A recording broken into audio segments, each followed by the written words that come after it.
Domeng? Bakit? Ano nangyari sa'yo? Diyos ko! Ikaw ba nagnakaw ng titulo ng lupa natin? At ikaw ang tinablan ng barang?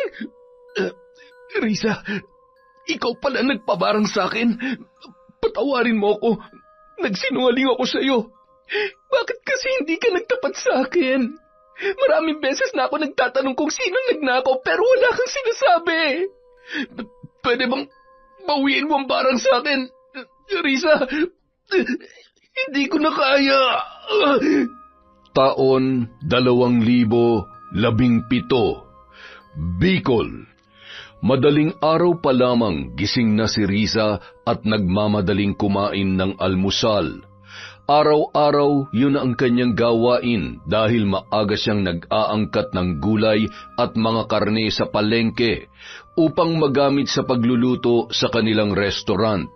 Habang abala ang babae, siya namang kasarapan ng tulog ng kanyang asawa na si Domeng. Hay, ano ba naman tong si Domeng? Ang sabi ko maagang gumising para maipagmaneho ako ng jeep papuntang palengke. Abay, parang mantika ako matulog. Hindi na ginising ni Risa ang kanyang asawa. Pinuntahan na lang niya ang kanilang jeepney driver na si Bong na isa sa namamasada ng kanilang mga jeep. Pasensya ka na, Bong, ha? Naistorbo kita nung napakaaga. Tulog pa kasi si Domeng kaya ikaw na munang sumama at maghintay sa akin habang namimili ako. Walang problema, Ate Risa. Ako na lang ang magmamaneho. Baka napagod si Kuya Domeng kaya hindi ka agad nagising. Kung sa bagay, nakakapagod ang trabaho sa restaurant, lalo na't napakaraming kumakain sa atin araw-araw. Hindi bale, bilang pakonsuelo ko sa'yo, huwag ka na mag-boundary sa akin ngayong araw na to. Sa'yo na munang kikitain mo ngayon sa pamamasada sa jeep. Nako, maraming salamat, Ate Risa. May maidadagdag na ako sa ipon ko para maipadala kina Itay at Inay sa Negros. Wala yon, basta masipag, may biyaya. Siya, tara na't baka tanghaliin tayo sa pamimili. Ngunit ang hindi alam ni Risa, hinintay lang ni Domeng na siya ay makaalis. At nang masiguro nito na wala na siya, ay dali-dali yun nagpunta sa pintuan sa kanilang kusina at doon nagdaan patungo sa likod bahay kung saan nakatira ang lahat ng kanilang mga tauhan. Sa likod bahay pinatitira ng libre ni Risa at Domeng ang lahat ng kanilang mga tauhan sa restaurant, sa negosyo nilang patahian at maging ang mga driver ng kanilang pampasadang jeep ay doon din nakatira upang makatipid sa gastusin. Nagmamadali at palinga-linga sa paligid si Domeng bago siya kumatok ng dahan-dahan sa isang pintuan ng isang bahay na naroroon, kung saan nakatira ang kahera ng kanilang restaurant na si Karen. Ang tagal mo naman. Kanina pa kita hinihintay. Wala bang nakakita sa'yo? Kagagaling lang dito ng asawa mo. Sinundo si Bong sa kabilang bahay. Wala. Nagtulog-tulugan ako para hindi niya ako mautusan na ipagmaneho siya papunta sa palengke. Sige na, bilisan mo na. Kanina pa ako sabik na sabik sa'yo eh. Kanina pa rin ako nasasabik sa'yo, Domeng. Nagpakalunod ang dalawa sa tawag ng laman hanggang sa sila ay mapagod. Alis na ako. Baka gising na mga kasamahan mo sa kabila, makita pa ako rito. Etong hinihingi mong 3,000. Kunin mo na. Maraming salamat, mahal. Mabibili ko na yung nagustuhan kong sapatos sa mall. Nabitin ako, ha. Mamaya kapag nagsara ng restaurant, magkita tayo sa labas. Doon tayo sa dating motel. Ako nang bahalang dumiskarte kung paano ko matatakasan si Risa. Basta pagka-off mo sa trabaho, sumimple ka lang ng pag-alis para walang makahalata dito. Sige, mahal. Mauna na lang akong pumasok sa motel. Mag-text ka na lang sa akin kung paparating ka na. Ite-text ko na lang sa iyo ang number ng kwarto natin, ha? Dalhan mo ako ng masarap na pagkain. Pagkain na naman? Hindi ka pa ba nagsasawa sa pagkain sa restaurant? Tingnan mo nga, tumataba ka na eh. Alam mo namang kaya kita pinatulan dahil ang sexy mo noon. Mag-diet ka nga. Sige, aalis na ako. Baka dumating na si Risa. Basta, magdala ka ng masarap na pagkain. Sige na, lakad na. Tumingin ka rin sa paligid paglabas mo. Baka may makakita sa iyo sa kabilang bahay. Samantala, habang nasa palengke. Hay nako, Bong. Naiinis ako kanina sa tindahan ng karne. Kulang daw yung ibinayad ko sa karne niya. Ilang beses ko yung binilang kagabi eh. Tinalian ko pa ng goma yung bungkus ng pera na halagang 20,000. Yung isang tali daw kulang ng 3,000. Hindi ko malaman kung nagkamali lang ako sa pagbibilang o sadyang mabilis lang ang kamay ng tinderong yon. Pero matagal ko na siyang suki sa karne eh. Baka naman sa bahay ka nawalan, Ate Risa. Sinong kukuha nun? Si Domeng? Hindi mangungupit sa akin yon. Kapag kailangan niya ng pera, nanghihingi siya sa akin. Mahirap lang mambintang, ate. Hindi naman tayo sigurado. Nung isang araw, 1,000 ang nawawala sa kita ng restaurant. Kinausap ko na si Karen. Hindi niya raw alam kung bakit nagkulang. Tiningnan ko ang mga resibo, tama naman, pero yung pera, kulang. Pati si Domeng walang alam. Ay nako. Nako, mahirap ang ganun, ate. Kapag hindi mo nalaman yan, lagi ka nalang mawawala ng pera. Oo nga eh. Ayokong mambintang pero hindi na pwedeng lagi na lang may nawawala. O siya, umuwi na tayo at marami pang lulutuing putahe ang cook natin. Baka tanghaliin na siya sa pagluluto. Pagdating sa restaurant, naging abala na rin si Risa sa pagtulong sa paghahanda ng mga sangkap na gagamitin sa mga ilulutong pagkain. Saglit niyang nakalimutan ang nawawalang pera. Naalala niya lang yon nang makita niya si Domeng na nakikipagtawanan kay Karen habang nasa trabaho. Biglang nag-init ang ulo ng babae sa kanyang nakita. Karen, pwede bang mag-focus ka sa pagiging kahera mo? Kaya tayo nawawala ng pera eh. Kung ano-anong inaasikaso mo, imbis na pagtuunan mo ng pansin ng trabaho. O Risa, ba't ka naman nagagalit kay Karen ako mismo nag-joke sa kanya kaya siya natatawa. Wala siyang kasalanan, ikaw naman ang init agad ng ulo mo. Oras ng trabaho, Domeng, hindi oras ng joke time. Nako, misis ko talaga. Oras na nga, time pa. In English lang. Huwag mo nga akong pinipiloso po. Sumunod ka sa akin, may itatanong ako sa'yo. Tahimik lamang si Karen habang nakikinig sa mag-asawa. Palihim na kinindatan ni Domeng si Karen bago yun sumunod kay Risa. Pagkatalikod ng dalawa ay umismid pa ang dalaga. Nagtataray ka? Ang hindi mo alam, pineperahan ko na ang asawa mong Bonjing. Sa loob ng bahay, kasalukuyan ng nagtatalo ang mag-asawa. Aba, Risa, wag mo akong pinagbibintangan. Ikaw ang lagi may hawak ng pera dito, Para na nga akong tau-tauhan dito sa pamamahay na to, Pati sa mga negosyo, parang wala akong karapatan.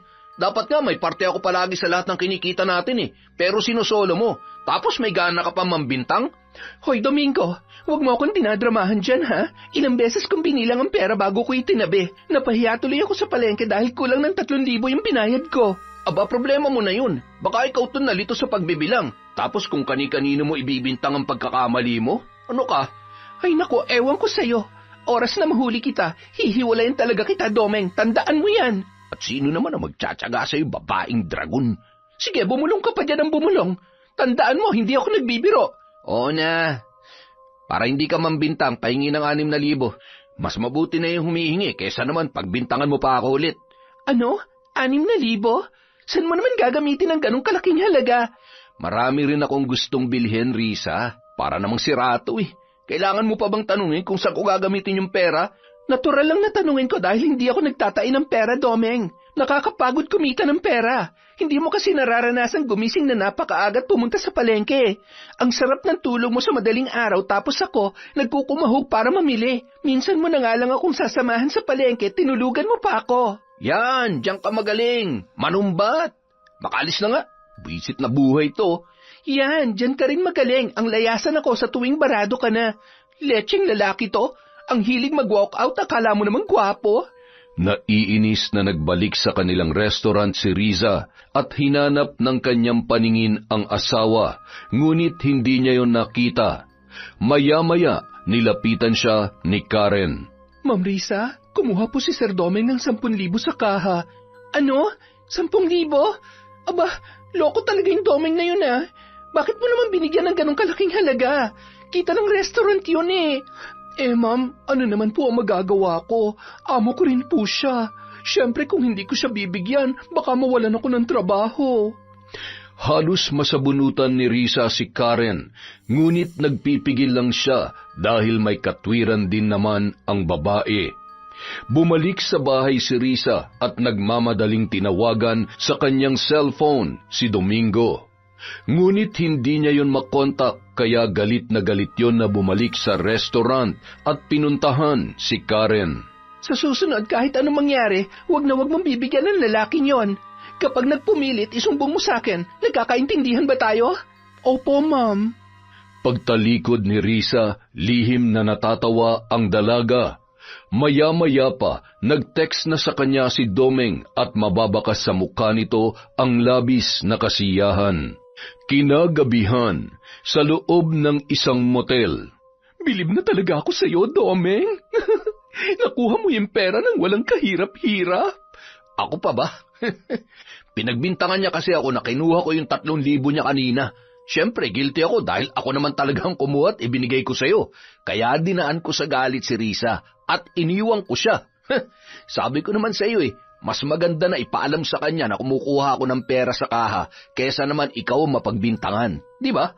Alam niya namang nanghihingi ako sa kanya ng 6,000 pero nagwala pa siya. Di 10,000 kinuha ko, mas lalo siyang nalugi. Bilib na talaga ako sa'yo, mahal ko. Kayang-kaya kong paikutin ng babaeng dragon na yun, mahal. Kung tutuusin nga, napakaliit ng perang kinukupit ko sa kanya. Siya lang ang nakikinabang sa negosyo namin. Hoy, may hati ako sa perang kinuha mo kanina, ha? O ayan, sa'yo na yung 5,000. Itong sobra, pambayad ko sa pag-check-in natin dito. At yung iba, ibibili ko ng pagkain mo.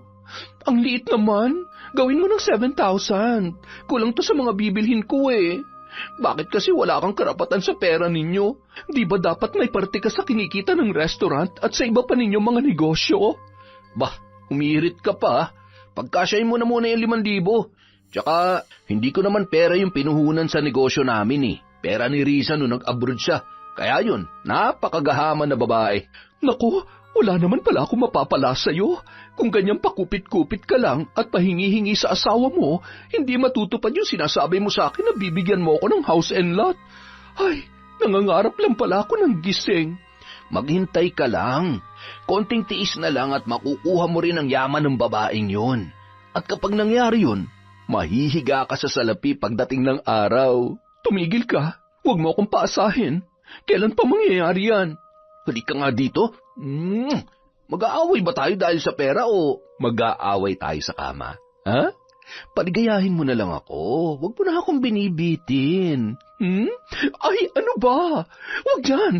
Alam mo naman may kiliti ako dyan Mas masarap kapag nakikiliti, di ba?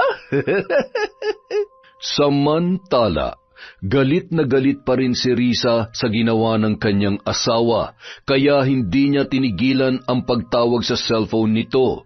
Ngunit hindi naman yun sinasagot ni Domeng. Wisit na lalaki to Kanina pa ayaw sagutin ang tawag ko. Umuwi ka lang dito, makakatikim ka talaga sa akin. Nakatulugan na ng babae ang paghihintay kay Domeng, ngunit hindi yun umuwi buong magdamag.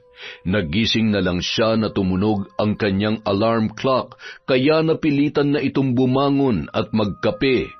Pagkatapos naligo at muling pinuntahan si Bong upang isama sa pamamalengke. Samantala, magkahiwalay na umuwi sa kani-kanilang bahay sina Domeng at Karen upang walang makakita sa kanilang dalawa na magkasama. Pagdating ng lalaki sa silid nilang mag-asawa ay agad itong natulog upang maiwasan na magpang-abot sila ni Risa. Ngunit taliwas sa kanyang inaasahan, nang dumating si Risa pagkagaling sa palengke ay agad siya nitong inaway. Mabuti naman at nandito ka na. Gumising ka nga dyan at huwag ka magtulog-tulugan. Ano ba? Natutulog ang tao Huwag kang istorbo. Ganon. Ayaw mo magpa-istorbo matapos kang lumayas magdamag? Ang kapal pa ng mukha mong kumuha ng 10,000 sa kaha sa restaurant? Ano ba? Naririndi na ako sa bunganga mo. Ano ngayon kung kumuha ako ng 10,000, ha? May angal ka? Ang hirap sa'yo, mukha kang pera. Lahat ng kinikita ng negosyo natin, lahat ikaw ang nakikinabang. Ano ka mo? Negosyo natin? Nagpapatawa ka ba? Negosyo ko lang dahil ikaw wala kang ambag sa mga pinaghirapan kong ipundar dahil batugan ka. Ganun naman pala di sana humanap ka na lang ng ibang asawa dahil negosyo mo lang pala at wala akong ambag. Mabuti pa yung mga tauhan mo, may sweldo sila Pero ako tumutulong naman ako, wala akong sweldo. At kapag hingi ako sa'yo, para akong namamalimos. Sweldohan mo na rin lang kaya ako, para may sarili akong pera, hindi yung isusumbat mo na lang sa akin lahat. Tila biglang natauhan si Risa sa mga sinabing yon ng kanyang asawa. Ngunit dahil sa taas ng kanyang pride, hindi niya yon ipinahalata. Kumilos ka na maayos para magtiwala ako na ipahawak sa iyo mga negosyo natin. Hindi na kailangan. Total, hindi naman asawang turing mo sa akin, kundi boy lang. Tau-tauhan. Atsoy, Chimoy. Buti pasweldohan mo na nga lang ako para hindi nasasayang yung pagtatrabaho ko sa'yo. Inis na inis ang babae sa sinabing yon ni Domeng. Kaya naman, umalis na lamang siya at bumalik sa restaurant upang magpahupa ng galit sa kanyang asawa. Naroon na si Karen at kunwari abala sa pagpupunas ng kanyang mesa at kaha habang nagkakape. Palihim yung natutuwa dahil alam niyang nag-aaway na naman ang mag-asawa. Ilang minuto bago magbukas ang restaurant, pumasok na sa loob si Domeng.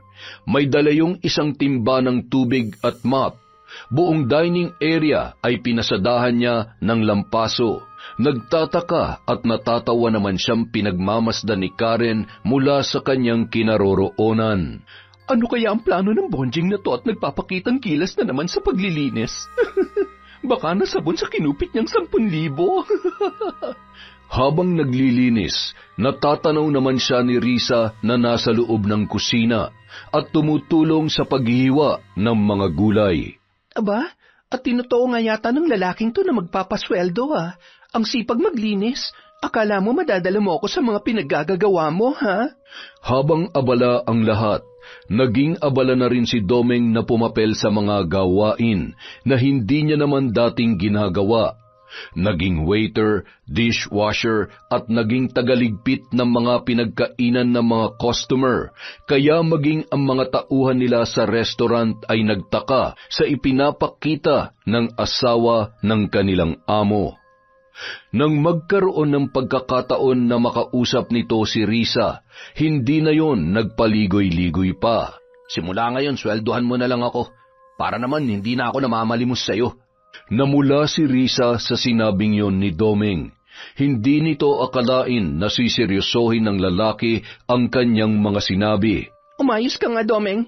Hindi kita bibigyan ng sweldo dahil asawa kita. Hindi mo ako asawa. Alila mo lang ako. Magsasalita pa sana si Risa, ngunit tinalikuran na siya ni Domeng at pumunta sa kusina upang tumulong na maghugas ng mga pinggan. Tuwang-tuwa naman si Karen sa kanyang nakikita. Pakiramdam niya nagsisikap si Domeng upang matupad nito ang ipinangako sa kanya na house and lot. Ngunit ang hindi niya alam, ito na ang simula ng kanyang kamalasan sa trabaho. Dahil sa inis kay Domeng, umuwi na muna si Risa sa kanilang bahay at doon nagmuni-muni. Wari tinablan siya sa mga sinabi ng asawa at ramdam niya na nasaktan yon dahil ang tingin niya na sa sarili ay isa lamang alila at hindi asawa. Ang hindi niya alam, palabas lamang ni Domeng ang lahat upang siya ay makonsensya at makakuha pa ng maraming pera. Nakita mo ba yung ginawa ko kanina, mahal? Ha? Oo naman. Sa tingin mo, makakakuha ka ng parte mo sa negosyo ninyo? Ewan ko, hindi pa ako sigurado. Pero sabi ko sa kanya, sweldohan niya na lang ako para naman meron akong pera. Hindi yung umaasa lang ako sa pangingi sa kanya. Di ba? Ano? Ilang ang kaya mong gawin? Ang magpasweldo? Nakakatawa ka naman, Domeng. Makakabili ba ng house and lot ang susweldohin mo? Mamaya na tayo mag-usap. Magkita ulit tayo dun sa motel, ha? Bigyan mo ulit ako ng 5,000 para may pambayad ako. Mauna na ako sa iyo doon, ha? Teka lang, baka magalit sa akin ang asawa mo. Binalaan pa naman ako nun na wag kitang bibigyan ng pera. Ako malalagot niyan. Akong bahala. Sige na, ibigay mo na. Baka dumating pa yun. Sige, ikaw ang bahala, ha? Wala akong sabit dyan. Oo nga. Sige na, mauna na ako. Sumunod ka na lang sa akin, ha? Pagkatalikod ni Domeng, maya-maya lang bumalik na sa restaurant si Risa at hinanap nito ang kanyang asawa kay Karen. Karen, nakita mo ba si Domeng? Ma'am, umalis po siya. Humingi po ulit ng 5,000 sa kaha natin. Ano? Bakit mo binigyan? Di ba sinabihan na kita na wag mo siyang bibigyan? Bakit ang tanga-tanga mo? Naku ma'am, huwag po kayo magalit sa akin. Mapilit po si Sir eh. Kahit na, di sana tinawag mo ako. Sorry po ma'am, hindi na po talaga mauulit. Talagang hindi na mauulit dahil tanggal ka na sa trabaho. Teka ma'am, bakit niyo naman po ako tatanggalin? Ang asawa niyo naman ang kumuha ng pera, hindi ako. Unfair naman po yun ma'am. Tinatanggal kita kasi ang tanga mo. Napakasimple na ipinagbilin ko pero hindi mo magawa. Sige na, pumunta ka na dun sa likod. Hakutin mo na lahat ng gamit mo. Dahil sa pagsigaw ni Risa, nakatawag pansin yon sa mga customer na kumakain at maging sa kanyang mga tauhan na nabigla sa ginawa niya kay Karen. Kaya nagmamadali siyang lumabas ng restaurant at sinundan ng babae. Bilisan mong paglayas at naiirita na ako sa pagmumukha mo. Sorry po ma'am, wala po akong mapupuntahan. Parang awa niyo na po. Wala akong pakialam kung wala kang mapupuntahan. Basta lumayas ka na ngayon din.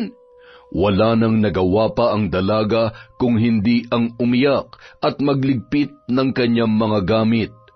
Bago umalis ay nag-text na siya kay Domeng na pinalayas na siya ng asawa nito. Nang magkita ang dalawa sa motel, galit na galit si Domeng kay Risa. Napakasama talaga ng ugali ng babaeng yun. Kaya nawawala ng pagmamahal ko sa kanya dahil sa sama ng ugali niya. Sabi ko sa iyo magagalit yan kapag kumuha ka ulit ng pera sa kaha. Ang tigas din kasi ng ulo mo. Hayaan mo, kakausapin ko siya. Mali naman talagang ginawa niyang pagpapalaya sa iyo dahil akong kumuha ng pera. Paano na ako ngayon yan? Wala na akong trabaho. Wala na rin akong pera. May sweldo ka pa makukuha, di ba? At binigyan rin kita ng 5,000 kahapon. Ubus na yon? Ubus na. Binili ko ng bagong pantalon at sapatos. Ang hirap naman kasi sa'yo, napakaluho mo. Ni hindi ka man lang magtipid para may madukot ka kung may emergency. Aba, hoy Domeng, hindi sermon ang gusto ko marinig sa'yo kundi plano. Ano ng plano mo sa akin? Dapat hanapan mo na ako ng bahay at wala akong matutuluyan. Anak naman ng teteng, oo. Ba't akong pagpuproblemahin mo sa lilipatan mo? Abay maghanap ka dahil ako, wala rin akong pera, alam mo yan. Ano? Ganun na lang yon, ha? Matapos mong magpakasarap sa akin, iiwanan mo na lang ako sa ere? Ano nga magagawa ko? Wala rin akong pera. Sabi ko naman sa'yo, kakausapin ko muna si Risa, di ba? Dahil ako naman na may kasalanan at hindi ikaw. Paano kung hindi siya pumayag? Saan ako pupulutin? Sa kalsada? Kunin mo yung sweldo mo at maghanap ka muna ng mauupahan at trabaho. Tsaka na tayo mag-usap kapag nakakuha na ulit ako ng pera kay Risa. Ano ba naman yan, Domeng? Parang lahat ipinapasan mo na sa akin, ha? Kung hindi mo ako tutulungan, baka madulas ako at sabihin ko sa asawa mo ang relasyon natin. Dahil sa narinig, nagpanting ang tenga ni Domeng at bigla nitong sinakal si Karen. Sige, subukan mong gawin yan. Hindi ako magdadalawang isip na patayin ka. Ang sabi ko sa'yo, hintayin mo makadiskarte ako at wag mo akong pinagbabantaan. Oras na malaman ni Risa ang relasyon natin, tapos na rin ang karapatan ko sa bahay namin. Ano ba? Bitawan mo ako. Hindi ako makahinga. Hindi ako nagbibiro, Karen, ha. Oras na magsumbong ka kay Risa, papatayin talaga kita. Halos maubos si Karen nang bitawan ni Domeng ang kanyang leeg. Galit na umalis ang lalaki at iniwan niya ang babae na umiiyak. Pagdating sa kanilang bahay, naroon na si Risa at galit nitong sinalubong ng sampal ang kanyang asawa. Walang hiya ka talaga! Ang kapal na mukha mong kumuha ng pera ng paulit-ulit! Huwag mo akong ginagago, Domeng! Bakit, Risa? Malaking kawalan ba sa kayamanan mo mga kinukuha kong pera? Di ba may sweldo naman ako sa'yo? Di kaltasan mo na lang yung sweldo ko. At sa tingin mo, bibigyan kita ng sweldo? Ha? Bakit hindi mo ako bibigyan ng sweldo? Nagtatrabaho ako sa restaurant mo, kaya dapat lang na may sweldo ko. Huwag mo nang hintayin na ipatulpo pa kita. Nagpapatawa ka ba? May nalalaman ka pang tulfo-tulfo? Baka pagtawanan ka lang kapag nagreklamo ka dahil may asawa ba nanghihingi ng sweldo? Baka ikaw mapahiya dahil hindi asawan turing mo sa akin. At pwede ka rin ireklamo ni Karen dahil tinanggal mo siya ng walang kasalanan. Akong kumuha ng pera. Napilitan lang yung tao na ibigay sa akin tapos tinanggal mo kaagad. At kinakampihan mo pa ang babaeng yon? Dahil mali ka. Walang kasalanan si Karen dahil ang tingin niya, asawa mo ako, kaya sumunod siya. Ang hindi niya alam, hindi asawan turing mo sa akin. Hindi na siya makakabalik pa dito dahil kung tatanggapin ko pa siya ulit, gagawin niyo pa ring dalawang kumuha ng pera nang hindi ko alam. Eh di magsama kayo ng pera mo hanggang hukay. Galit na umalis si Domeng at malakas na isinalya ang pintuan habang naiwan si Risa na nakatulala sa mga sinabi ng asawa. Hindi ko na alam kung ano pang gagawin ko sa iyo, Domeng. Ilang araw ang lumipas bago nagpakita si Karen sa restaurant.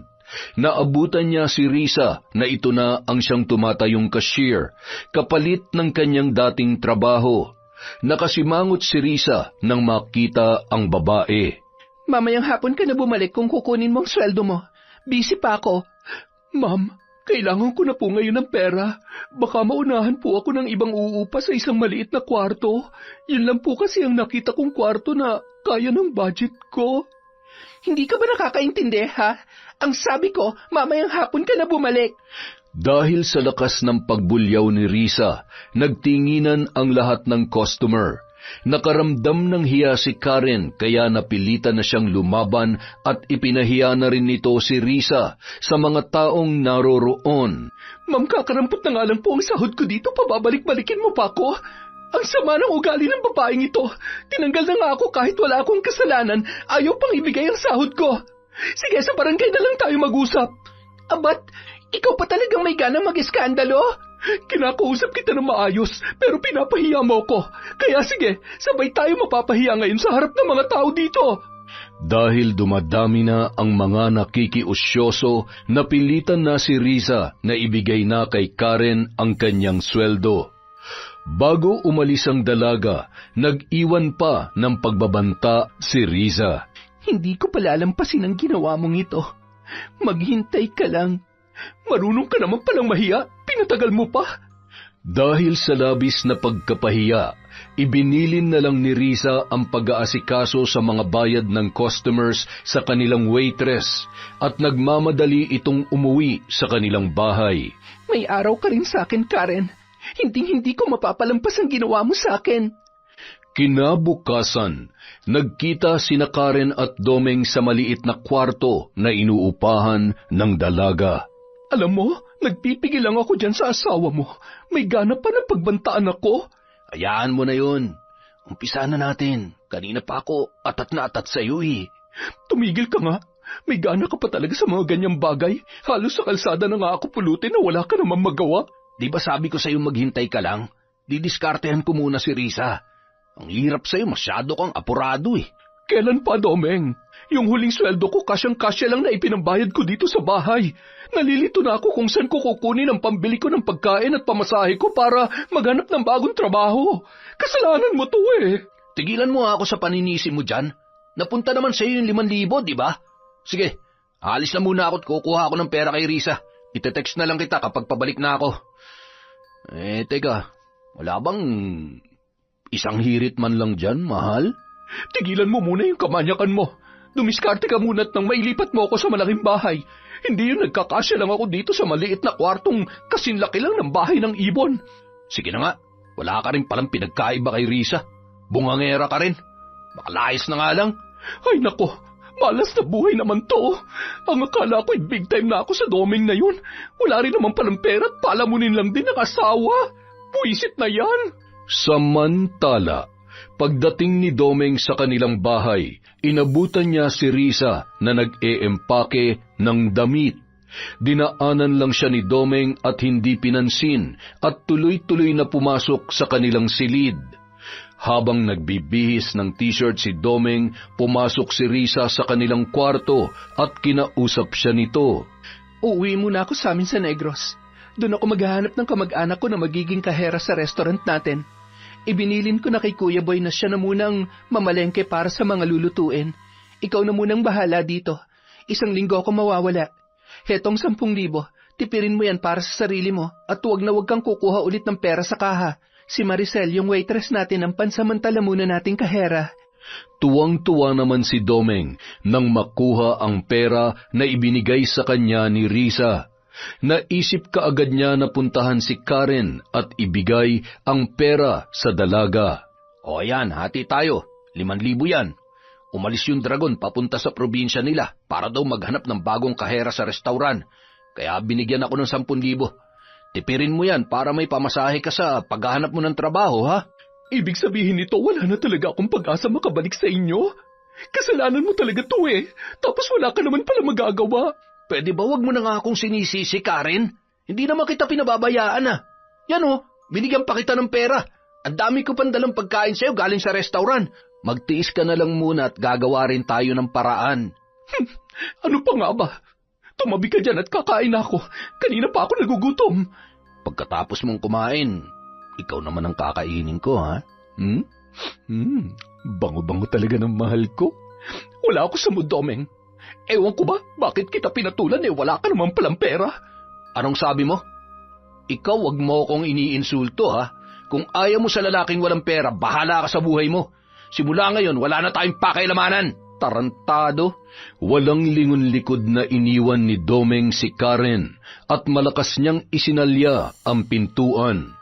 Natawa na lang si Karen at hindi naman naapektuhan sa galit ng lalaki dahil alam niya na maghahabol pa rin yun sa kanya. Samantala, pinanindigan naman ng lalaki ang sinabi niya kay Karen na hihiwalayan niya na ang dalaga. Masyado na rin kasi siyang nahihirapan kung saan maghahagilap ng pera at paano tutustusan ang luho ng babae. Matawagan nga yung mokong na yon. 11:00 na ng gabi, hindi pa rin ako tinatawagan na. Grabe ang pagtatampo ng bonjing sa akin. Makailang ulit niya nang tinawagan ang lalaki sa kanyang cellphone, ngunit hindi noon sinasagot ang kanyang mga tawag. Hinayaan niya na muna yon na baliwalain siya.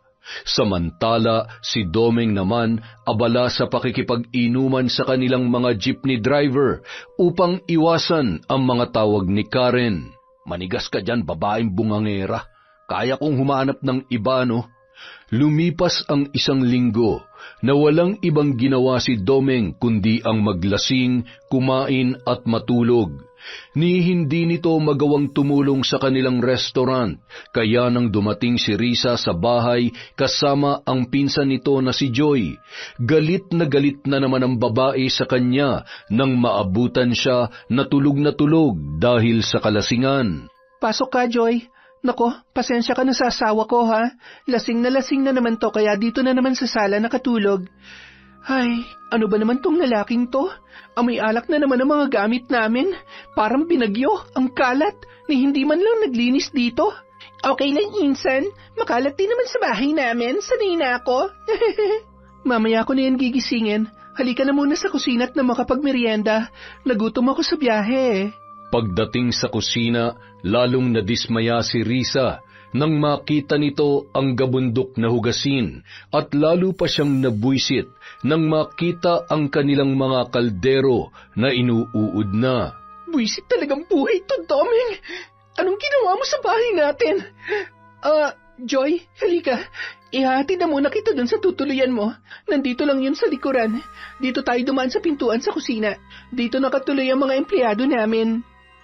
Habang palabas mula sa kusina, naroon si Badong sa di kalayuan, naglilinis ng kanyang pinamamasadang jeepney.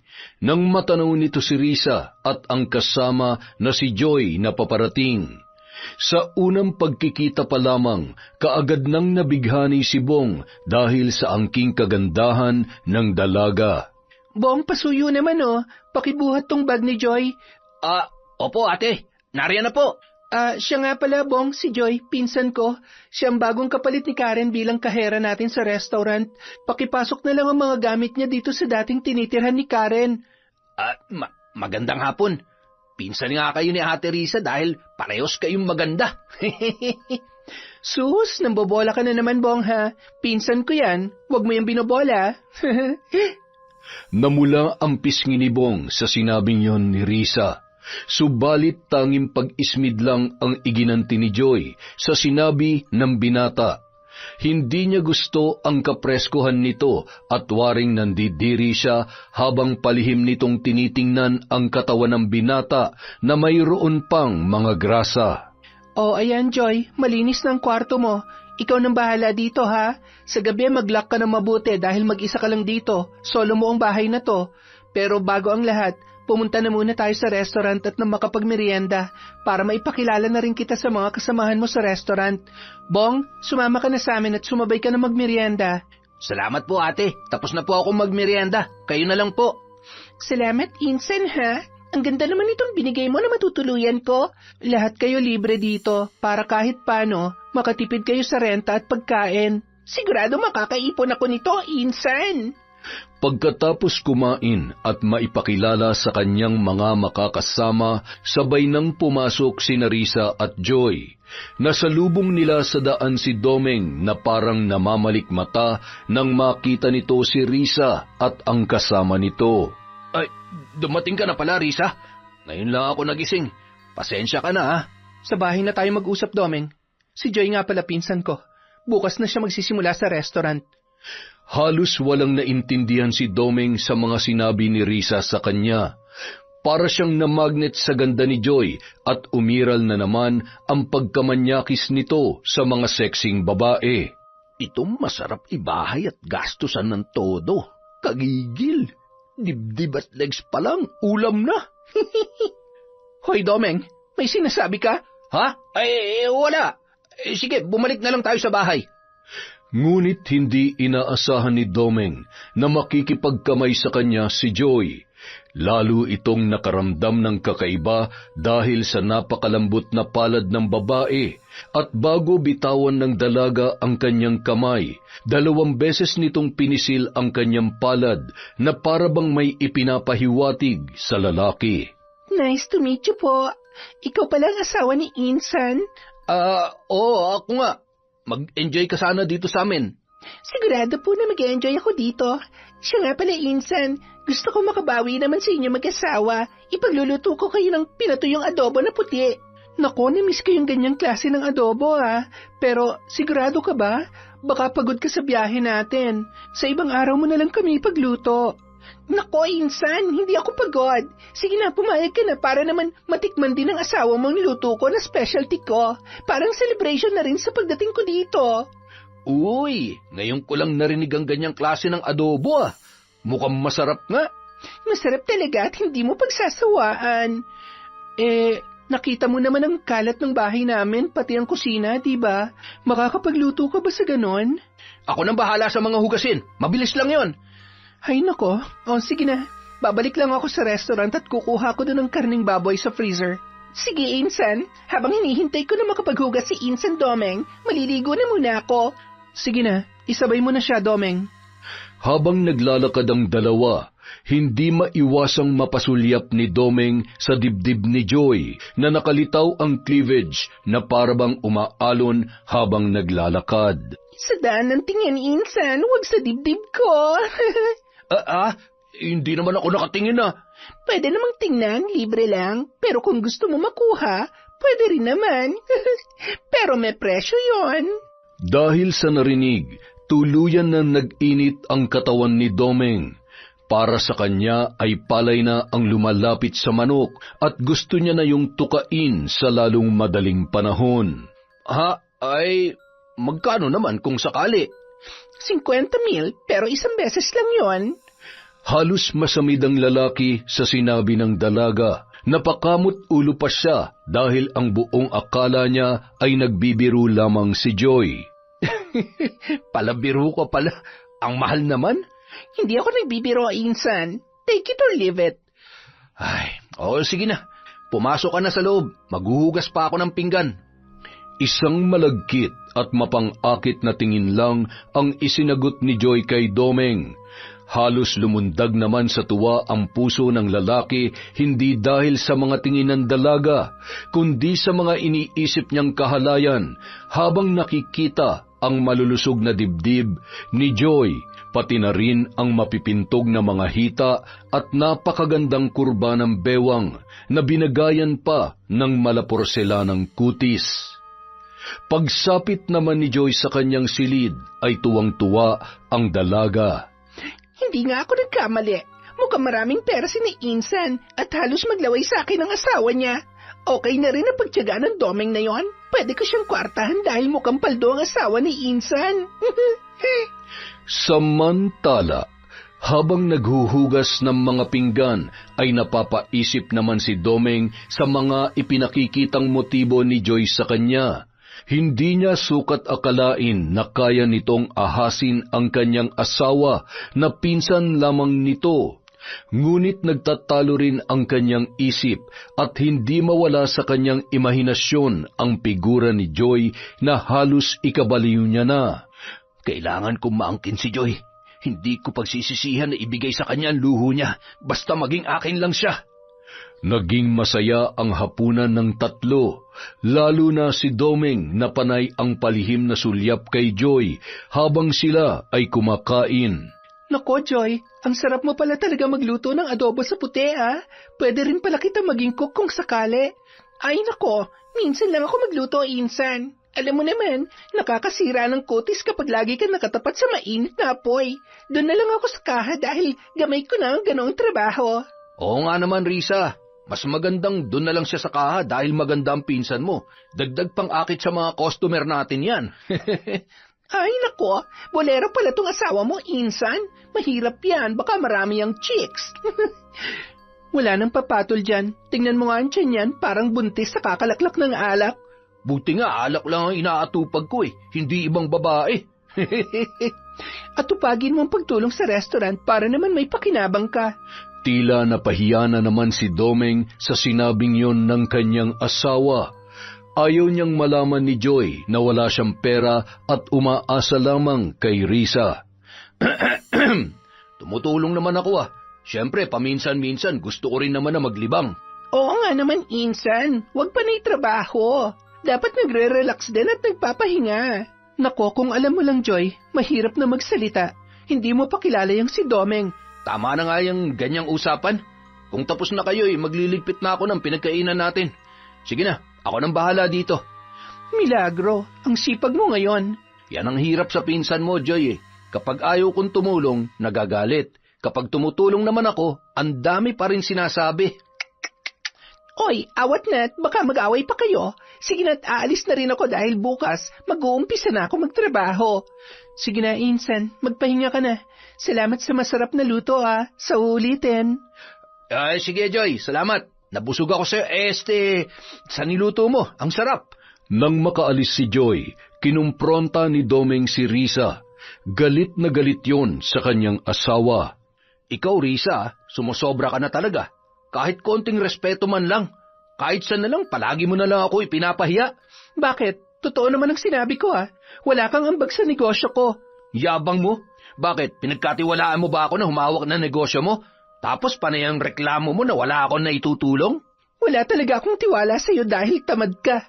Ayokong bumagsak ang mga negosyong pinaghirapan ko ng dahil sa'yo. Gano'n naman pala Di wag ka na rin magreklamo na wala akong maitulong sa'yo. At huwag mong kalilimutan na kailangan mo na akong paswelduhin. Samantala, habang papasok si Joy sa kanyang tinutuluyan, bigla namang sumulpot si Bong. May dala yung isang pulumpon ng mga rosas. Nahihiya pa na magsalita at hindi makatingin ng diretsyo sa dalaga. Magandang gabi, Joy. Eto nga pala, para sa'yo. Pasensya ka na, Naistorbo ba kita? Hindi kaagad sumagot ang dalaga sa binata. Hinagod nito ng tingin si Bong mula ulo hanggang paa at matagal na tinitigan ang rosas na hawak nito. Alam mo, paprangkahin na kita Huwag ka na magaksaya ng panahon na manligaw sa akin kasi ayoko sa lalaking mukhang dugyot at walang pera. Tingnan mo ang sarili mo. Kuko mo palang hindi mo na malinisan. Yuck! Baka malason ka niyan. Makain mo pati yung grasa na nakasiksik sa mga kuko mo. Sige na, napapagod na ako. Kailangan ko na magpahinga. Pabagsak na isinalya ni Joy ang pintuan, habang naiwan naman si Bong na nabigla at napahiya sa mga sinabi ng dalaga. Marahan itong napaupo sa isang tipak ng bato na naroroon at dahan-dahan nitong nilamukos ang dala niyang mga rosas. Masakit para sa kanya ang unang pagkabigo dahil gustong-gusto niya si Joy at ito ang unang babae na nagpatibok ng kanyang puso. Kinabukasan, maagang pumasok si Joy na ayos at kuntodo make-up. Halos mapanganga ang lahat ng kasamahan niya sa restaurant dahil mas lalo siyang gumanda. Tuwang-tuwa naman si Risa nang makita nito ang pinsan sa ganoong ayos. Wow! Ang ganda mo ngayon, Joy ah. Bagay pala sa'yo naka-makeup. Mas lalo kang gumanda. Sigurado marami tayong magiging customer na dadayo dito. Salamat, Insan. Yan nga ang plano ko eh. Ang dumami pa mga customers natin. Naku, mukhang hindi ako nagkamali sa'yo na maging cashier ko ah. May malasakit ka sa negosyo. Oo naman, Insan. Sino pa ba magmamalasakit sa'yo kundi mga kamag-anak mo rin? May iba kasi tayong mga kamag-anak na walang malasakit, Joy. Ako pang sinasabihan na madamot daw. Hindi ako nagdadamot, pero hindi rin naman pwedeng hingi na lang sila ng hingi. Dapat magbanat din sila ng buto, di ba? Oo nga, balitang-balita sa probinsya natin na hindi ka na raw malapitan simula nung umasenso ka. Pero hindi ako naniniwala sa mga kwento nila dahil hindi ko naman alam kung totoo bang sinasabi nila o hindi. Buti naman at nagtiwala ka sa akin. O siya, aalis na muna ako at may mga sisingilin pa ako sa patahian. Good luck sa unang araw mo dito, Insan. Sige, Insan, mag-iingat ka sa lakad mo. Nang makaalis si Risa, bigla namang dumating si Domeng sa restaurant at pasimpleng lumapit kay Joy. Lalo itong nanggigil nang makita ang dalaga na mas lalo pang gumanda. Grabe, ang ganda mo naman ngayon, Joy. Salamat. Ano? Nakapag-desisyon ka na ba? Wala bang tawad yung 50,000? Kung ano yung sinabi ko, hindi na mababago yon. Hindi naman kita pinipilit, Domeng. Baka may makita pa ako dito na kaya magbigay ng ganong halaga. Ang gusto ko kasi sa lalaki, yung kaya mga luho ko dahil sulit na sulit naman siya sa katawan ko. Mamayang gabi, pagkalabas mo dito, magkita tayo sa kanto. Sumimple ka lang para walang makahalata. Maghihintay ako sa iyo doon, ha? Hetong cellphone number ko. I-text mo lang ako kapag palabas ka na. Sige, hindi ka magsisisi, Domeng. Sobra-sobra ang pagtitiwala ni Risa sa kanyang pinsan. Ang hindi niya alam, inuumpisahan na nitong maging anay sa kanyang mga negosyo gamit ang kanyang asawa at ang pangungupit nito sa kaha ng kanyang restaurant nang hindi niya nahahalata. Sa loob ng isang araw, 3 hanggang 4 na beses kung mangupit si Joy. Ang modus niya, hindi niya pinapunch in sa cash register ng restaurant ang bayad ng mga customer na sa tingin niya ay nagmamadali. Mayroon siyang sariling resibo na peke at itinatago niya sa kanyang suot na apron at yun ang ginagamit niyang resibo. Sinasabi niya sa customer na nagloloko ang kanyang cash register, kaya mano-mano lang ang kanyang resibo. Hindi mahahalata ng customer na niloloko sila dahil tama naman ang suma total ng kanilang order. Ang lugi ay si Risa dahil ang mga in-order na pagkain na hindi pumasok sa cash register ay sa mismong kamay ni Joy na pupunta ang ibinayad. Malikot ang mga mata ng dalaga habang nakamasid sa mga customer na binibigyan niya ng pekeng resibo. Pagkatapos nilang kumain, agad nitong inuunahan ang waitress na maglinis ng mesa. Siya na ang nagliligpit ng mga pinggan at pasimple nitong kinukuha ang ginawa niyang resibo na kadalasan ay iniiwan na lang ng mga customer sa mesa. Kinagabihan, tuwang-tuwa si Joy nang mabilang niya ang nakupit na pera sa restaurant. Grabe, ang laki ng nakupit ko. Umabot din sa 7,855. Mas malaki pa sa sinusweldo ko sa isang araw. Diskarte lang talaga para magkapera. Pagkatapos magbilang, nagmamadali na siyang naligo para makipagkita kay Domeng. Kahit na hindi ko masikmura ang pagmumukha ng Domeng na yon, pagtitisan ko na lang. Sayang din ang 50,000, paligo lang ang katapat nun. Hello, Domeng? Palabas na ako sa kanto. Nasaan ka na? Nandito na ako. Nakasakay ako sa taxi. Hinihintay kita. Habang nasa loob ng taxi, panay na ang himas ni Domeng sa mga hita ni Joy. Kanina pa yung nag-iinit habang hinihintay ang tawag ng dalaga. Hinayaan lang ni Joy ang ginagawa sa kanya ni Domeng sa ngalan ng malaking halaga. Pagdating sa motel, wala nang inaksayang oras si Domeng. Hayok na hayok yon sa napakagandang kurba ng katawan ng dalaga. Magdamag niya yung inangkin na parabang walang kapaguran. Na mapagod, kusa rin yung tumigil. Nasaan na yung pera? Ibigay mo na sa akin. Nanlalatang dinukwang ni Domeng ang bulsa ng kanyang pantalon at iniabot sa dalaga ang malaking halaga. Nagmamadali yung binilang ni Joy at tuwang-tuwa na may pasobrang 10,000 pa. Uy, salamat. Ang laki naman ng bonus mo sa akin. Napakagalante mo pala, Domeng. Kaya nga dapat, sa akin ka lang maging loyal. Lahat ng gusto mo ibibigay ko. Sige, ganito na lang. Total, binigyan mo ako ng bonus. Ikaw naman, ang bobonusan ko. Sige nga. Yan, ganyan. Manghang-mangha ang lalaki sa galing ng dalaga na magpaligaya sa kama. Hindi niya naranasan yon kay Risa. Matapos ang kanilang pagpapakaligaya, parang ayaw na ni Domeng makipaghiwalay pa sa pinsan ng kanyang asawa. Joy, magsama na tayo. Iiwanan ko na si Risa. Ano ka ba? Mabibigyan mo ba ako ng sariling bahay at lupa, tsaka negosyo? Kayang-kaya ko yan. Maghintay ka lang para hindi makahalata ang pinsan mo. Sige, sabi mo yan, ha? Promise yan. Oo, promise yan. Paligayahin mo lang ulit ako ngayon. Sige, ako nang bahala sa'yo. Pero sa susunod na magkita ulit tayo, 50,000 ulit, ha? Huwag kang makipagkita sa akin na wala kang pera. Oo, walang problema. Sige na, simulan na ulit natin.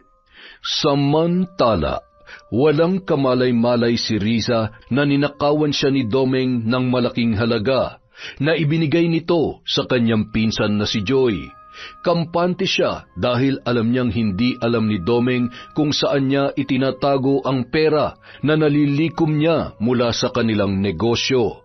Ang hindi niya alam, palihim na naglagay ng CCTV camera si Domeng sa kanilang silid upang malaman nito kung saan tinatago ni Risa ang pera na kanyang kinikita. 1 linggong nililikom ni Risa ang lahat ng pera na kinikita nila sa lahat ng kanilang negosyo. Tuwing Biyernes lang ng hapon niya ito dinedeposito sa bangko, kaya malayang nakakapagnakaw si Domeng ng malaking halaga. Sa wakas, malaki na rin ang naiipon kong pera para sa itatayo kong bagong negosyo. Maayos magtrabaho si Joy kaya sa kanya ko ipapahawak ang binabala kong spa at salon. Tsaka, dahil maganda rin siya, marami siyang maaakit na customer. Halos umabot ng 2 buwan na walang napapansin si Risa na palaging ninanakawan ni Domeng ang iniipon niyang pera sa kanyang sikretong lagayan. Wala rin siyang kamalay-malay na ang ahas niyang pinsan ay patuloy sa pandaraya sa mga resibo na ginagamit nito sa mga customer ng restaurant. Isang gabi, habang magkasama sina Domeng at Joy sa loob ng motel, kinausap nito ng masinsinan ang lalaki. Akala ko ba ibabahay mo na ako? Naiinip na ako, Domeng. Gusto ko na magkaroon ng sariling bahay at sasakyan. Huwag kang mainip, babe. May kausap na akong buyer sa isa naming lupa sa Naga. Sa aming 2 nakapangalan ng lupang yun.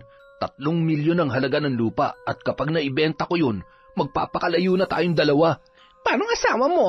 Siguradong hindi siya papayag na ibenta mo yan nang wala siyang share. Hindi niya malalaman yun. Basta ako nang bahala. Maghintay ka lang at mag-relax, ha? Pakis nga. Kaya mahal na mahal kita eh. Lahat ng gusto ko binibigay mo. Siyempre, mahal na mahal din kita eh. Kaya huwag ka mag-alala. Lahat gagawin ko para sa'yo. Alam mo namang baliw na baliw ako sa'yo eh. Ang buong akala ni Domeng, magiging maayos at maganda na ang takbo ng relasyon niya kay Joy.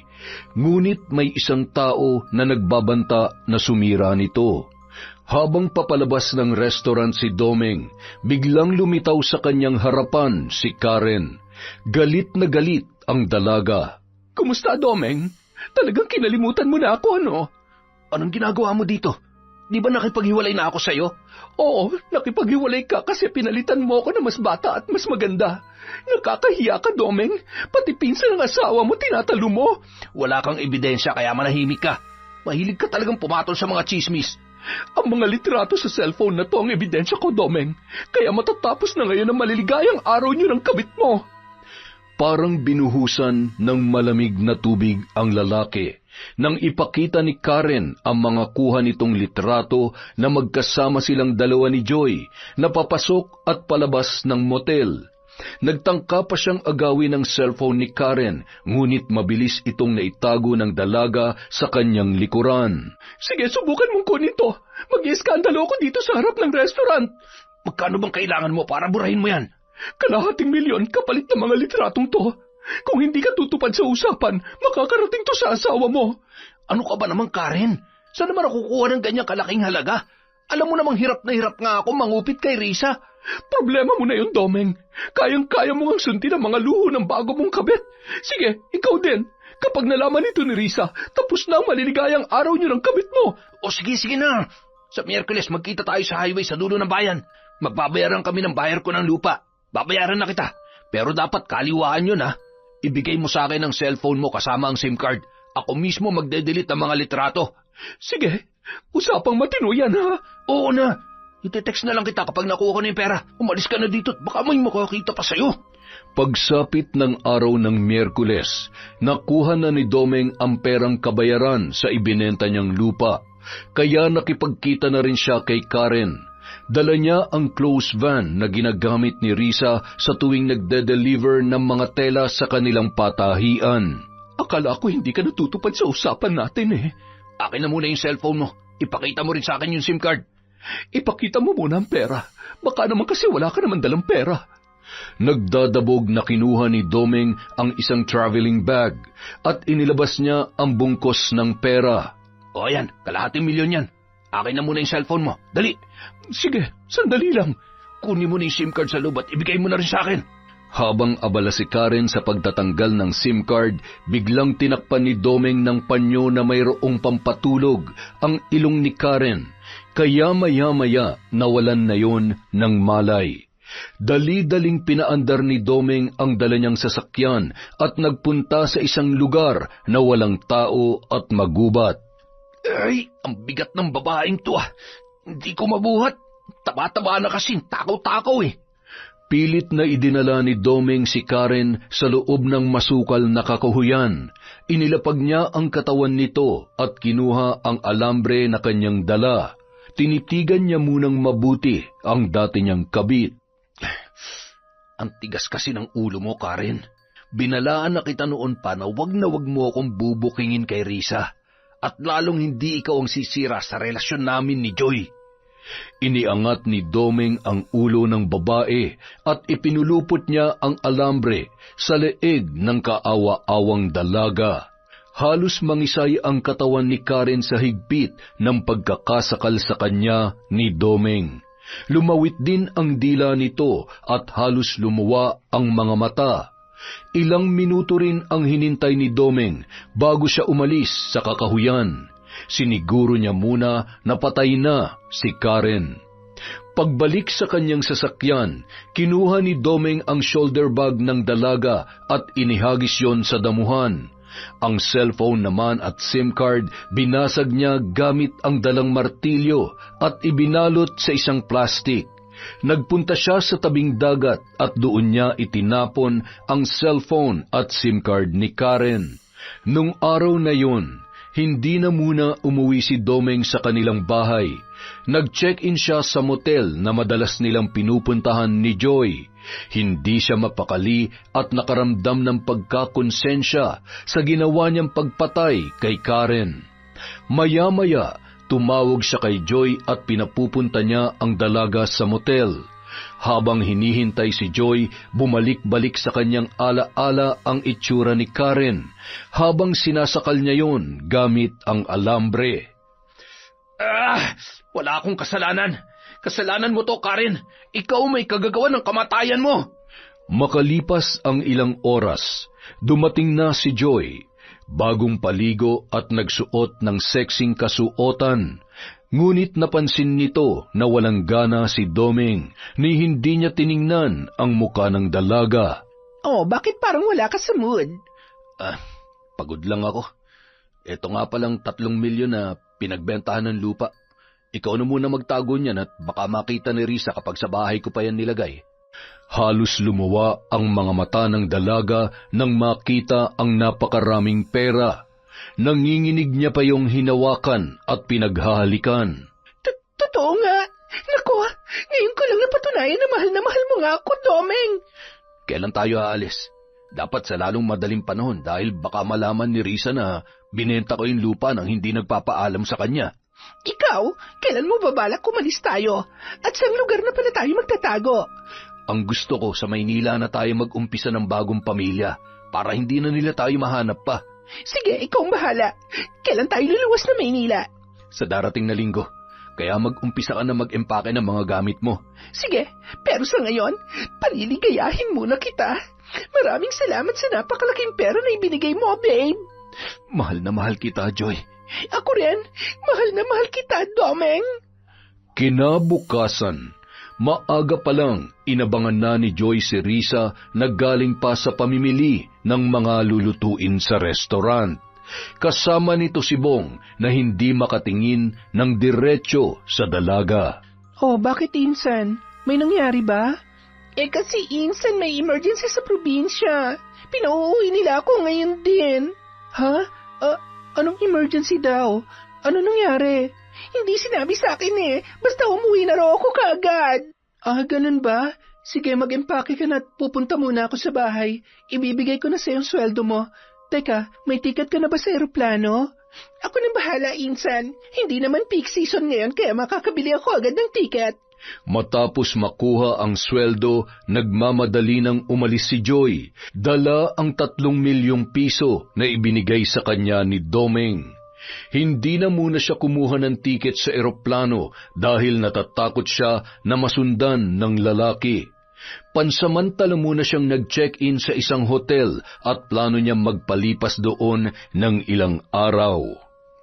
Samantala, halos maibuga ni Domeng ang iniinom niyang kape nang malaman nito mula kay Risa na umuwi na ng probinsya si Joy at ni hindi man lang nagpaalam sa kanya. Ano? Bakit daw siya umuwi? May emergency daw sa kanila. Hindi naman daw sinabi sa kanya kung basta pinauuwi lang siya. Ibinigay ko na nga ang lahat ng sweldo niya at pinasobrahan ko pa Ay, ganun ba? Baka nga may nangyari sa kanila. Hindi lang dinitalye sa kanya para hindi siya mataranta. Mamaya tatawagan ko nanay niya. Tatanungin ko kung nakarating na ba siya sa Negros. Kahit ako tuloy kinakabahan mabuti pa nga. Baka kailangan nila ng tulong. Sige na, lalabas lang ako sandali at maninigarilyo. Nang makalabas ng bahay, agad nitong tinawagan ang numero ni Joy. Laking gulat niya nang masiguro nito na binlock na nga siya ng dalaga. Hayop ka, Joy. Napakasama mo. Tinangay mo ang pera ko tapos tatakasan mo lang pala ako. Halos manlumo sa isang tabi ang lalaki. Hindi niya mailabas ang galit sa dalaga at hindi niya masabi kay Risa ang ginawa ng pinsan nito sa kanya dahil alam niyang mapapalaya siya nito sa kanilang bahay. Ngunit maya-maya pa, nakaisip siya ng paraan kung paano makokontak si Joy. Akala mo hindi na kita makokontak ha? Maraming bagong SIM na mabibili, Joy. Hello, sino to? Hayop ka! Napakasinungaling mo! Magnanakaw! Hindi pa man natatapos magsalita si Domeng sa kabilang linya, pinagsarhan na siya ni Joy ng telepono. Nang tawagan niya ulit ang dalaga, nakablock na naman ang kanyang bagong SIM. Humanda ka sa akin, Joy! Kahit saan ka magtago, hahanapin kita! Ilang araw ang lumipas. Umuwing nagwawala si Risa at galit na galit nitong hinarap ang kanyang asawang si Domeng. Walang hiya ka? Binenta mo ang lupa natin na hindi nagpapaalam sa akin? Ano bang pinagsasasabi mo dyan? Hindi ko nga alam kung saan mo tinatago ang mga titulo natin tapos pagbibintangan mo ako? Huwag ka na magsinungaling, Domeng. Ikaw ang nakapirma dito sa deed of sale. Wala nga akong alam dyan. Kung may pumirma man dyan, baka pineke ang pirma ko. Ikaw lang ang nakakaalam kung saan mo nilalagay ang mga titulo ng lahat ng lupa natin, kaya wag na wag mo akong pagbibintangan. Walang nagawa ang galit ni Risa sa asawa dahil sa kabilang banda, may katwiran din naman si Domeng na siya lang ang nakakaalam kung saan niya tinatago ang mga titulo at pera. Kung sino man ang kumuha ng titulong yon, pagsisisihan niya ang ginawa niya. Kinabukasan, maagang umalis si Risa sa kanilang bahay. Hindi na nito ginising pa ang kanyang asawa. Nagpunta siya sa kabilang bayan upang hanapin ang kilala niyang mambabarang. Hindi ko po alam kung sinong kumuha ng titulo namin, Ka Tonyo. Kayo na po ang bahalang magparusa kung sino man siya. Sige, huwag kang mag-alala, Risa. Pero sigurado ka ba? Baka naman ang asawa mo lamang ang kumuha. Hindi nga raw po siya eh. Kinumpronta ko na siya at baka nga totoo yung sinasabi niya sa akin. Dahil ako lang ang nakakaalam kung saan nakatago ang mga titulo at pera namin. Ay siya, sige. Umuwi ka na at mag-iingat ka. Salamat po, Ka Tonyo. Aalis na po ako. Samantala, nakakuha na ng tiket si Joy, ngunit hindi sa Negros ang kanyang destinasyon, kundi sa Davao kung saan plano niyang magtago. Doon niya na gustong magbagong buhay. Bakit parang araw-araw dumarami ang tumutubong butlig sa katawan ko? Hindi na ito maganda. Sobrang makati na siya at napakainit ang pakiramdam ko. Kailangan ko na magpatingin sa doktor. Pagdating sa doktor, mga pamahid sa balat at gamot lang sa pangangati ang nireseta sa kanya. Ngunit hindi nun naibsan ang pangangati at mas lalo pang lumaki ang mga butlig at halos sabay-sabay yung nagsiputukan. Dok, tulungan niyo naman ako. Parang mas lalo pang lumala ang butlig ko sa katawan at lumalaki pa. Hindi ko na rin pumati sa mabahong amoy na lumalabas sa mga pumutok na butlig. Ngunit nabigo pa rin ang doktor na pagalingin si Joy. Kung saan-saan na siya nagpatingin, ngunit parang mas lumalala pa ang kanyang kalagayan. Ang dating malaporselanang balat at sexing katawan ng babae ay nagmistula ng isang taong may ketong sa dami ng sugat nito sa katawan. Hindi na rin makalabas ng bahay ang dalaga dahil sa pinandidirihan na siya ng lahat ng tao. Diyos ko naman, ito na yata ang karma ko sa mga pinaggagawa ko sa buhay ko. Patawarin niyo po ako. Napakalaki ng naging kasalanan ko sa pinsan kong si Risa at kay Domeng. Samantala, sa bahay ni na Domeng, ganoon din ang nangyari sa kanya. Napuno rin ng butlig ang buo niyang katawan at hindi makapaniwala si Risa sa napakabilis na pagkalat at paglaki ng mga yon. Halos magtakip na ng ilong si Risa dahil sa nalalanghap niyang mabahong amoy na nagmumula sa mga katas ng pumutok na butlig sa katawan ng kanyang asawa. Domeng, bakit? Ano nangyari sa'yo? Diyos ko! Ikaw ba nagnakaw ng titulo ng lupa natin at ikaw ang tinablan ng barang? Risa, ikaw pala nagpabarang sa akin. Patawarin mo ako. Nagsinungaling ako sa iyo. Bakit kasi hindi ka nagtapat sa akin? Maraming beses na ako nagtatanong kung sino nagnakaw pero wala kang sinasabi. Pwede bang bawiin mo ang barang sa akin? Risa, hindi ko na kaya. Ewan ko kung mababawi ko pa. Napakawalang hiya mo kasi. Karma ang tawag dyan. Huwag mo na akong pahirapan pa. Parang awa mo na. Hindi ko na kayang sakit. Patawarin mo na ako, Risa. Mapapatawad lang kita kung sasabihin mo sa akin kung saan mo dinala ang 3 milyon na pinagbentahan ng lupa natin. Kay Joy napunta ang pera. Tinakasan niya ako. Ano? Si Joy na pinsan ko? Hoy, huwag kang magsinungaling. Mamamatay ka na lang, nagsisinungaling ka pa rin. Hindi ako nagsisinungaling, Risa.